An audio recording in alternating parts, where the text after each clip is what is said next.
Hey, my darlings, welcome back to Meghan and Harry Tales, the only channel that gives you the tea, the truth, and the tabs exposing commentary the British press wishes you would stop hearing. And today, are you all seated, hydrated, spiritually grounded?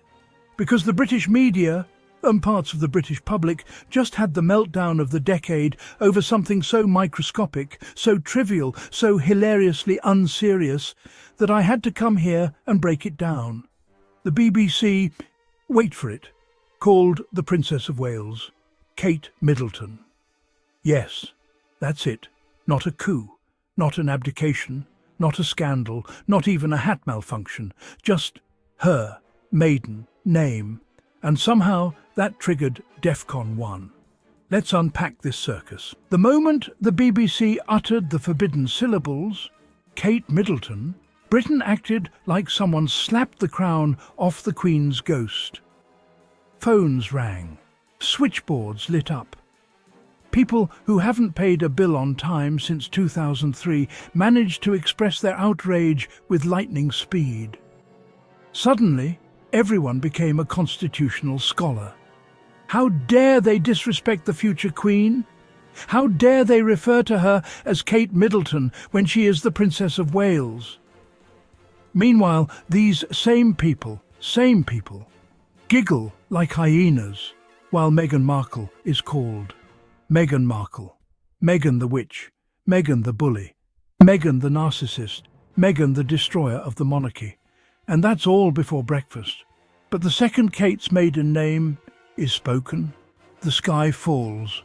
Make it make sense. Let's talk about the blatant double standards the UK media pretends don't exist. Meghan gets dragged for breathing incorrectly. Meghan gets criticised for blinking too fast. Meghan gets torn apart for existing.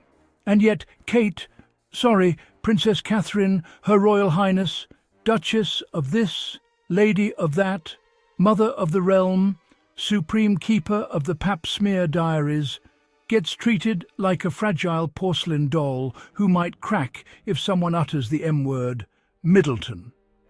It's the kind of double standard that would be funny if it weren't so predictable. Because here's the truth. The British media attacks Meghan to protect Kate. They elevate one woman at the expense of another, and the public buys it wholesale. If Meghan is confident, she's arrogant. If Kate is confident, she's graceful. If Meghan wears colour, she's attention-seeking. If Kate wears colour, she's radiant.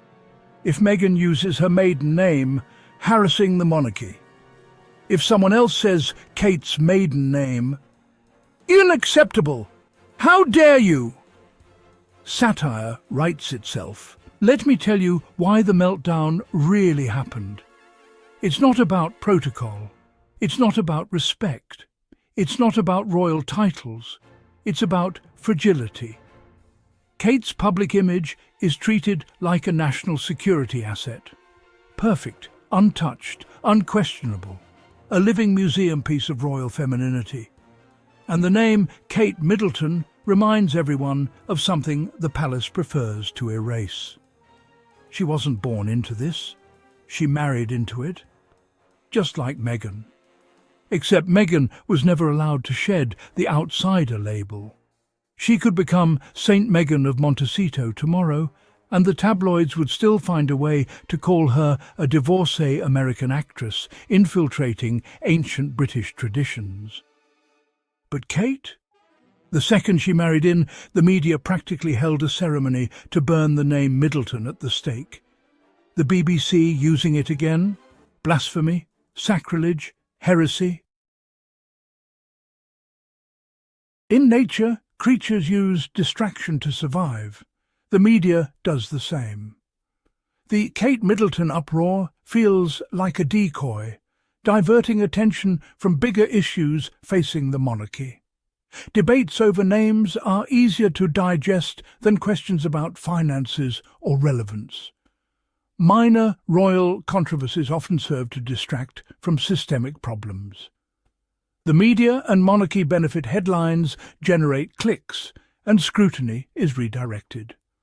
The public is fed a steady diet of minor dramas, keeping them entertained and distracted. It's a cycle that keeps the institution's deeper issues out of focus. Now, let's talk about why the public treats royal names like sacred scripture. Because names cast hierarchy. Hierarchy is control. Control just tradition. The British royal system needs labels to function. Titles reassure the public that there's a proper order. And in that order, Kate is placed gently on a satin pillow, while Meghan is shoved into a compost bin. So when the BBC calls her Kate Middleton, people panic. It sounds normal, human, relatable. And you can't have that. You need distance. You need mystique. Meanwhile, Meghan is treated like she committed an international crime by keeping her own surname during her acting career, something Kate herself did until the wedding. But shh, we don't talk about that. And because the British media cannot function without blaming the Sussexes, guess what happened next?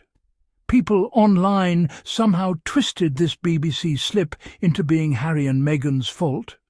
Oh, the BBC wouldn't make these mistakes if the Sussexes hadn't left. Meghan created so much division, now the media can't even keep royal titles straight. Ever since Harry moved to America, everything is falling apart. Yes, apparently Harry's Wi-Fi signal from California is interfering with BBC autocue scripts now. If a corgi sneezes at Buckingham Palace, someone is blaming Meghan.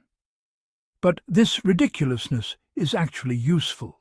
It shows just how much the UK relies on Meghan as a scapegoat. They need her as the villain to keep everyone else spotless. And here's the final truth bomb for today's episode. This wasn't just a meltdown. This was a blueprint. The tabloids inflate nonsense to protect their favourites. They weaponize titles to shame whoever they dislike. They condition the public to react emotionally to things that shouldn't matter at all. Because the more noise they create around these fake scandals, the less people question.